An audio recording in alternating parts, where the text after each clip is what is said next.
ನಮಸ್ಕಾರ. ನಾನು ಇದನ್ನ ಕಡಲೆಬೇಳೆ ಮತ್ತು ಉದ್ದಿನಬೇಳೆ ಮಿಕ್ಸ್ ಮಾಡಿ ಚಟ್ನಿ ಪುಡಿ ಮಾಡ್ಕೊಂಡು ಬಂದಿದ್ದೀನಿ. ತುಂಬ ಚೆನ್ನಾಗಿರುತ್ತೆ ನಂಚ್ಕೊಳ್ಳೋಕ್ಕೆ. ಅನ್ನಕ್ಕೆ ಕಲ್ಸ್ಕೊಬೋದು, ಹಾಗೆ ರೊಟ್ಟಿ, ದೋಸೆ, ಚಪಾತಿ ಎಲ್ಲದಕ್ಕೂ ತುಂಬ ಟೇಸ್ಟ್. ಬನ್ನಿ ಈಗ ಇದ್ರ ವೀಡಿಯೋನ ನೋಡ್ತಾ ಹೋಗೋಣ. ಒಂದು ಬೌಲು ಕಡಲೆಬೇಳೆಗೆ ನಾನು ಅರ್ಧ ಬೌಲಷ್ಟು ಉದ್ದಿನಬೇಳೆ ತೊಗೊಂಡಿದ್ದೀನಿ. ಹಾಗೆ ಮುಕ್ಕಾಲು ಬೌಲಷ್ಟು ಕೊಬ್ಬರಿನ ಹೆಚ್ಚಿಟ್ಕೊಂಡಿದ್ದೀನಿ. ಹಾಗೆ ಒಣಮೆಣಸು 2 ಬೌಲ್ ಅಳತೆ ತೊಗೊಂಡಿದ್ದೀನಿ. ಅಂದರೆ ನೀವು ಖಾರಕ್ಕೆ ಸರಿಯಾಗಿ ತೊಗೊಳ್ಳಿ. ಹಾಗೆ ನೋಡಿ, ಹಿಂಗು ತಗೊಂಡಿದ್ದೀನಿ 1 ಸ್ಪೂನ್ ತುಂಬ. ಹಿಂಗು ತುಂಬ ಪರಿಮಳ. ಹುಣಸೆಹಣ್ಣು ಒಂದು ಲಿಂಬೆಹಣ್ಣಿನ ಗಾತ್ರದಷ್ಟು ತೊಗೊಂಡಿದ್ದೀನಿ. ಹುಳಿ ಸ್ವಲ್ಪ ಚೆನ್ನಾಗಿ ಹಾಕಬೇಕು, ಅಂದರೆ ತುಂಬ ಹುಳಿ ಅಲ್ಲ, ಅವಾಗ ಒಂಥರ ಟೇಸ್ಟ್ ಇರುತ್ತೆ. ತುಂಬ ಕಮ್ಮಿನೂ ಹಾಕಬಾರ್ದು ಹುಳಿನ. ಹಾಕಿದರೆ ಚಟ್ನಿ ಪುಡಿ ತುಂಬ ಪರಿಮಳ, ರುಚಿ. 2 ಬೌಲಷ್ಟು ಕರಿಬೇವಿನ ಎಲೆನ ಬಿಡಿಸಿಟ್ಕೊಂಡಿದ್ದೀನಿ. ಕಲ್ಲುಪ್ಪು ರುಚಿಗಾಗೋಷ್ಟು ತೊಗೊಂಡಿದ್ದೀನಿ. ಉಪ್ಪು ಹಾಕಿದರೆ ಅದು ಪುಡಿ ಆಗಬೇಕು, ಚಟ್ನಿ ಪುಡಿ ಜೊತೆ ಸೇರಿ, ಆವಾಗ ರುಚಿ ಬರೋದು. ಹಾಗೆ 1 ಸ್ಪೂನಷ್ಟು ಉಂಡೆ ಬೆಲ್ಲ ತೊಗೊಂಡಿದ್ದೀನಿ. ಈಗ ಒಲೆ ಮೇಲೆ ಬಾಣಲೆ ಇಟ್ಟಿದ್ದೀನಿ. ಮೊದಲು ಕಡಲೆಬೇಳೆನ ಹುರಿಯೋಣ. ಯಾವಾಗಲೂ ಕಡಲೆಬೇಳೆ ಹುರಿಬೇಕಾದ್ರೆ ಎಣ್ಣೆ ಹಾಕಬಾರ್ದು, ಹಾಗೆ ಡ್ರೈ ಹುರಿಬೇಕು, ಹಾಗಿದ್ರೆ ಚೆನ್ನಾಗಾಗೋದು. ಹುರಿ ಸ್ಟಾರ್ಟಿಂಗ್ ಸ್ವಲ್ಪ ದೊಡ್ಡದಾಗಿ ಇಟ್ಕೊಂಡಿರ್ತೀನಿ, ಆಮೇಲೆ ಸ್ವಲ್ಪ ಸಣ್ಣದಾಗಿ ಇಟ್ಕೊಳ್ತೀನಿ. ಕಡಲೆಬೇಳೆ ಸ್ವಲ್ಪ ಕೆಂಪಾಗುವಷ್ಟು ಹುರಿಬೇಕು, ಆವಾಗಲೇ ಪರಿಮಳ ತುಂಬ ಚೆನ್ನಾಗಿ ಬರೋದು. ಈ ಚಟ್ನಿ ಪುಡಿಗಳು ಅನ್ನಕ್ಕೆ ಕಲ್ಸ್ಕೊಳ್ಬೋದು, ರೊಟ್ಟಿ, ದೋಸೆ, ಚಪಾತಿ ಎಲ್ಲದಕ್ಕೂ ನಂಚ್ಕೊಳ್ಳೋಕ್ಕೆ ತುಂಬ ರುಚಿ. ಹಾಗೆ ಈ ಚಟ್ನಿ ಪುಡಿ ಉಪಯೋಗಿಸ್ಬೇಕಾದ್ರೆ ಅದ್ರ ಜೊತೆ 1 ಸ್ಪೂನಷ್ಟು ಕೊಬ್ಬರಿ ಎಣ್ಣೆ ಹಾಕಿ ಮಿಕ್ಸ್ ಮಾಡಿ ಅದನ್ನು ಉಪಯೋಗಿಸ್ಬೇಕು, ಆವಾಗ ಇನ್ನೂ ರುಚಿ ಜಾಸ್ತಿ ಸಿಗುತ್ತೆ. ಚಟ್ನಿ ಪುಡಿಲಿ ತುಂಬ ಟೈಪ್ಸಲ್ಲಿ ಮಾಡ್ತಾರೆ.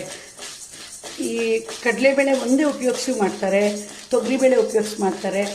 ಕಡಲೆಬೇಳೆ ಜೊತೆ ನಾನು ಮಾಡ್ತಿರೋದು ಉದ್ದಿನಬೇಳೆ ಹಾಕಿ, ಹಾಗೆ ಶೇಂಗಾದ ಮಾಡ್ತಾರೆ, ಹುಚ್ಚೆಳ್ಳಿನ ಮಾಡ್ತಾರೆ. ಎಲ್ಲದೂ ಒಂದೊಂದು ಥರ ಚಟ್ನಿ ಪುಡಿ ಒಂದೊಂದು ರುಚಿ ಕೊಡುತ್ತೆ. ಬರೀ ಕೊಬ್ಬರಿದು ಚಟ್ನಿ ಪುಡಿ ಮಾಡ್ತಾರೆ. ಚಟ್ನಿ ಪುಡಿ ಯಾವಾಗಲಾದರೂ ನಮಗೆ ತಿಂಡಿಗೆ ಚಟ್ನಿ ಎಲ್ಲ ಮಾಡೋಕ್ಕೆ ಟೈಮ್ ಇಲ್ಲದಾಗ ಈ ಚಟ್ನಿ ಪುಡಿ ಮಾತ್ರ ತುಂಬ ಹೆಲ್ಪ್ ಆಗಿಬಿಡುತ್ತೆ. ನೋಡಿ, ಈಗ ಕಡಲೆಬೇಳೆ ಸ್ವಲ್ಪ ಕೆಂಪಾಗ್ತಾ ಬಂದಿದೆ. ಈಗ ಮುಟ್ಟಿದರೆ ಗೊತ್ತಾಗುತ್ತೆ ನೋಡಿ, ಬಿಸಿ ಇದೆ. ಇನ್ನೊಂದು ಸ್ವಲ್ಪ ಕೆಂಪಾಗಲಿ. ಈಗ ಉರಿ ಸ್ವಲ್ಪ ಸಣ್ಣ ಮಾಡೋಣ. ನೋಡಿ, ಮೊದಲು ಕಡಲೆಬೇಳೆ ನೋಡಿ ಎಷ್ಟು ಅಗಲ ಇತ್ತಲ್ಲ, ಈಗ ಉರಿತಾ ಬಂದಾಗ ನೋಡಿ ಸ್ವಲ್ಪ ಸಣ್ಣ ಆಗ್ತಾ ಬಂತು. ನೋಡಿ, ಯಾವುದೇ ಕಾಳುಗಳನ್ನ ಹುರಿಬೇಕಾದ್ರೂ ಅಷ್ಟೇ, ಅದು ನಮಗೆ ಹದ ಗೊತ್ತಾಗೋದು ಅಂದರೆ ಬಾಣಲೆಯಲ್ಲಿ ಜಾರ್ ಬಿಡುತ್ತೆ. ನೋಡಿ ಎಷ್ಟು ಚೆನ್ನಾಗಿ ನೋಡಿ ಜಾರ್ತಾ ಇದೆ ಅಂತ. ಈಗ ನೋಡಿ ಕಡಲೆಬೇಳೆ ಇದಾಗ್ತಾ ಬಂತು. ಇಷ್ಟು ಬ್ರೌನ್ ಕಲರ್ ಆಗಬೇಕು, ಅಂದರೆ ಕೆಂಪಲ್ಲ, ಸ್ವಲ್ಪ ಬಣ್ಣದಲ್ಲಿ ಗೊತ್ತಾಗುತ್ತೆ ನೋಡಿ, ಗೋಲ್ಡನ್ ಕಲರ್. ಈಗ ಗ್ಯಾಸ್ ಆಫ್ ಮಾಡೋಣ. ಉದ್ದಿನಬೇಳೆ ಹುರಿಯೋಣ.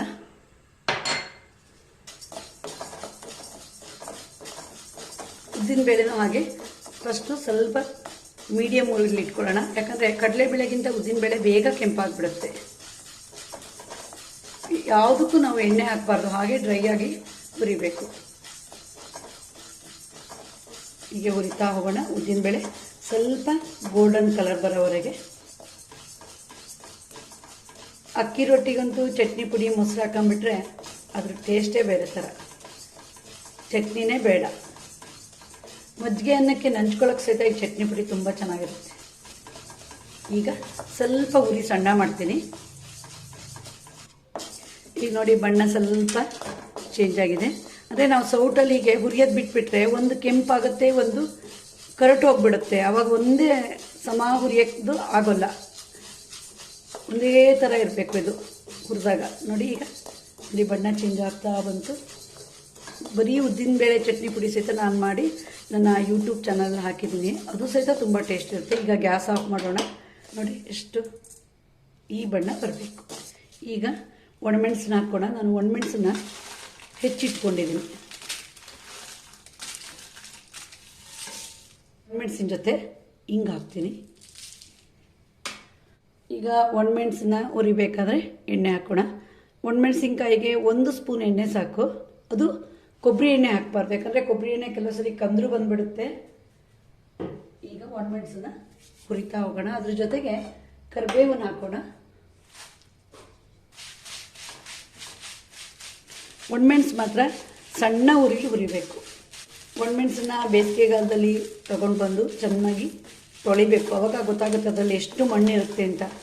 ನಂತರ ಅದನ್ನೊಂದು 5ರಿಂದ 6 ಬಿಸಿಲು ಒಣಗಿಸಿ, ಆಮೇಲೆ ಮೆಣಸಿನ್ಕಾಯಿ ಚೊಟ್ಟಿರುತ್ತಲ್ಲ ಅದನ್ನು ತೆಗೆದು ಒಂದು ಏರ್ ಟೈಟ್ ಇರೋ ಪ್ಲಾಸ್ಟಿಕ್ ಡಬ್ಬಕ್ಕೆ ಹಾಕಿಬಿಟ್ರೆ 1 ವರ್ಷದವರೆಗೂ ಹಾಳಾಗಲ್ಲ. ಮಧ್ಯೆ ಮಧ್ಯೆ ಒಣಮೆಣಸು ತರೋದು ಬೇಡ.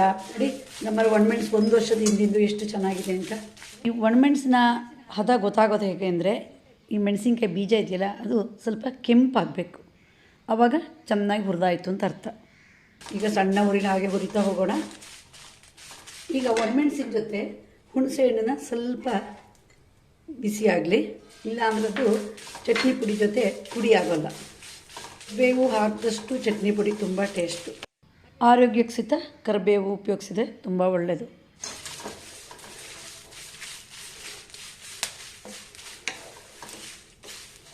ನೋಡಿ ಒಣಮೆಣಸಿನ್ಕಾಯಿ ಬೀಜ ಇನ್ನೂ ಸ್ವಲ್ಪ ಕೆಂಪಾಗಬೇಕು. ಮೆಣಸಿನ್ಕಾಯಿ ನೋಡಿ ಮೆತ್ತಗಿದೆ, ಕೆಂಪಾಗಿಲ್ಲ, ಗರಮ್ ಆಗಿಲ್ಲ. ಈ ಮೆಣಸಿನ್ಕಾಯಿನ ಹುರಿಬೇಕಾದ್ರಷ್ಟೇ ಸ್ವಲ್ಪ ಕಟ್ ಮಾಡಿ ಹಾಕಬೇಕು, ಆವಾಗ ಬೇಗ ಹುರಿಯುತ್ತೆ. ಹಾಗೆ ಮೆಣಸಿನ್ಕಾಯಿ ಎಷ್ಟು ಚೆನ್ನಾಗಿ ಹುರಿತೀವೋ ಚಟ್ನಿ ಪುಡಿ ಅಷ್ಟು ಟೇಸ್ಟ್ ಬರುತ್ತೆ. ಮೆಣಸು ಹುರಿದಿದ್ದು ನೋಡಿ, ಬೀಜ ಕೆಂಪಾಗಿದೆ, ಕರಟಬಾರ್ದು, ಕೆಂಪಾಗಬೇಕು.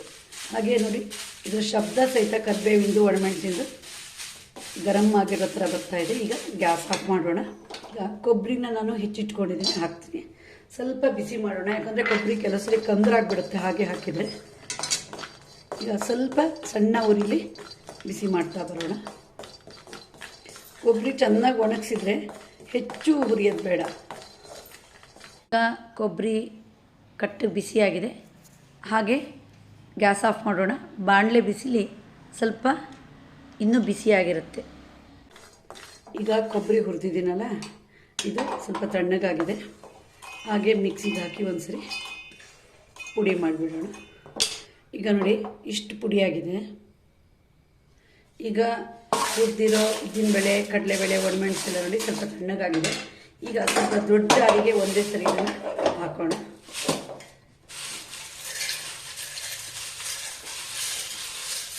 ಚಟ್ನಿ ಪುಡಿ ತುಂಬ ನಯಸ್ಸಾಗೂ ಮಾಡಬಾರ್ದು, ತುಂಬ ತರಿನೂ ಇರಬಾರ್ದು, ಮೀಡಿಯಮ್ ಹದದಲ್ಲೇ ಇರಬೇಕು ಯಾವಾಗಲೂ. ಇದ್ರ ಜೊತೆಗೆ ಉಪ್ಪು ಹಾಕೋಣ, ಹಾಗೆ ಬೆಲ್ಲ ಹಾಕೋಣ. ಈಗ ಸ್ವಲ್ಪ ಪುಡಿ ಮಾಡೋಣ. ಈಗ ನೋಡಿ ಸ್ವಲ್ಪ ಪುಡಿಯಾಗಿದೆ.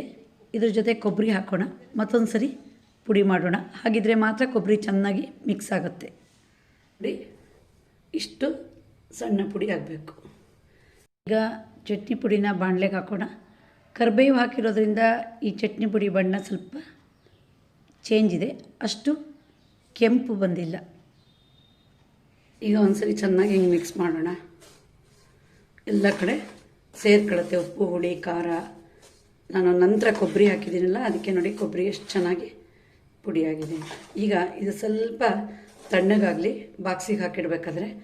ಹಾಗೆ ಬಾಕ್ಸಿಗೆ ಹಾಕಿ ಫ್ರಿಜ್ಜಲ್ಲಿಡದೆ 1 ತಿಂಗಳವರೆಗೂ ಉಪಯೋಗಿಸ್ಬೋದು.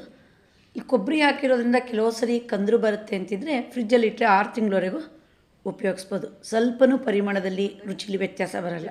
ಇದೆಲ್ಲ ರುಚಿಯಾದ ಕಡಲೆಬೇಳೆ ಮತ್ತು ಉದ್ದಿನಬೇಳೆ ಚಟ್ನಿ ಪುಡಿ ಮಾಡೋದು ಹೇಗೆ ಅಂತ. ಇದು ನಮ್ಮ ಮಲೆನಾಡು ಶೈಲಿ. ಇಲ್ಲಿ ನಾವು ಬೆಳ್ಳುಳ್ಳಿ ಹಾಕಲ್ಲ, ಇಂಗನ್ನೇ ಮೇಯ್ನಾಗಿ ಹಾಕ್ತೀವಿ. ನೀವು ಒಮ್ಮೆ ಟ್ರೈ ಮಾಡಿದ ರುಚಿಯನ್ನು ಸವಿಯಿರಿ. ನಿಮಗೆ ಈ ವಿಡಿಯೋ ಇಷ್ಟ ಆದರೆ ಲೈಕ್ ಮಾಡಿ, ಶೇರ್ ಮಾಡಿ, ಸಬ್ಸ್ಕ್ರೈಬ್ ಮಾಡಿ. ಧನ್ಯವಾದಗಳು.